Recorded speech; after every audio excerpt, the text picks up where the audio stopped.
शिक्षक वृंद व इथे जमलेल्या माझ्या बालमित्र मैत्रिणींनो, आज आदिवासी जनजाती गौरव दिनानिमित्त मी तुम्हाला 2 शब्द सांगत आहे. ते तुम्ही शांत चित्तेने ऐकाल अशी आशा बाळगते व माझ्या छोट्याशा भाषणाला सुरुवात करते. 7 डिसेंबर 1897 ला डेप्युटी कमिशनर स्वतः चालकाडला आले व त्यांनी बिरसा मुंडा सोबत चर्चा केली. या चर्चेत डेप्युटी कमिशनर यांनी बिरसा मुंडांना कोणतेही आंदोलन न करण्याची विनंती केली. तेव्हा बिरसा मुंडा म्हणाले, टोपी टोपी एक आहे, सारे इंग्रज सारखेच आहे. टोपी टोपी एक आहे म्हणजे सारे इंग्रज सारखेच आहेत. उलगुलान कोण रोखू शकतं? उलगुलान अंत नाही. आपल्या बिरसाने आंदोलनाची रूपरेषा तयार केली. प्रथम पूर्वजांच्या धार्मिक स्थळांनी भेटी देण्याचा कार्यक्रम सुरू झाला. त्यामुळे समाजाची धार्मिक व भावनिक एकता निर्माण सुरू झाली. ही एकता पुढच्या आंदोलनाची शक्ती होती. हे प्रथम चरण पूर्ण झाल्यानंतर त्यांनी का सहकार्याच्या गुप्त बैठकी घेणे सुरू केले. फेब्रुवारी 1898 मध्ये जगारी मुंडांच्याकडे एक बैठक झाली.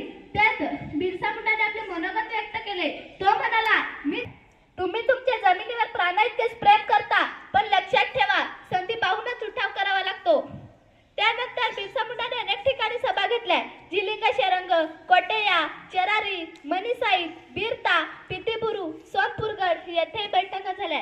22 सप्टेंबर 1899 ला अशा स्मशानात ही एक बैठक झाली.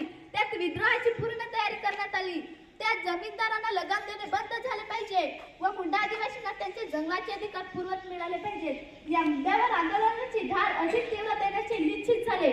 25 डिसेंबर 1899 ला बिरसा विद्रोही पहाडात जमायला सुरुवात झाली होती. तिथे लोकांनी आपल्या राहुट्या उभारल्या. मोठ्या प्रमाणात शस्त्र दगड जमा करून ठेवले होते. 9 जानेवारी 1900 ला सैलरका पहाडावर आदिवासींची निर्णायक बैठक होणार होती.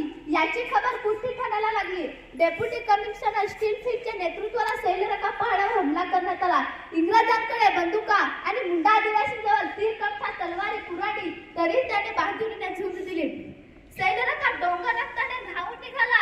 जवळजवळ 400 मुंडा त्यात मारले गेले, पण बिरसा काही त्यांच्या हाती लागत नाही.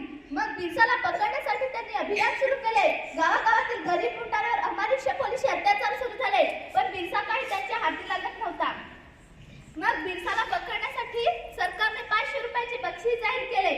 बिरसा पोरांच्या जंगलात झोपून असताना मान मारू व जरी केली. या 7 लोकांनी बक्षिसाच्या लाभाने 3 फेब्रुवारी 1900 ला बिरसाला पकडून दिले. बिरसाला पुन्हा रांचीच्या तुरुंगात टाकण्यात आले. त्याच तुरुंगात 500 मुंडा आदिवासी कैदेत होते. ते स्वतः न्यायालयात लढू शकत नव्हते. त्यांच्या वतीने इतरही कोण लढणार नव्हता. इतर मुंडांशी संपर्क येऊ नये याची दक्षता घेतली जात होती. बिरसा मुंडा एक सामान्य माणूस आहे, त्यालाही पकडून ठेवलं जाऊ शकते.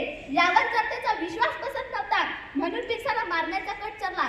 जेलर एडसन आणि डेप्युटी कमिशनर यांनी बिरसावर विष प्रयोग केले. 9 जून 1900 ला सकाळी 10 वाजता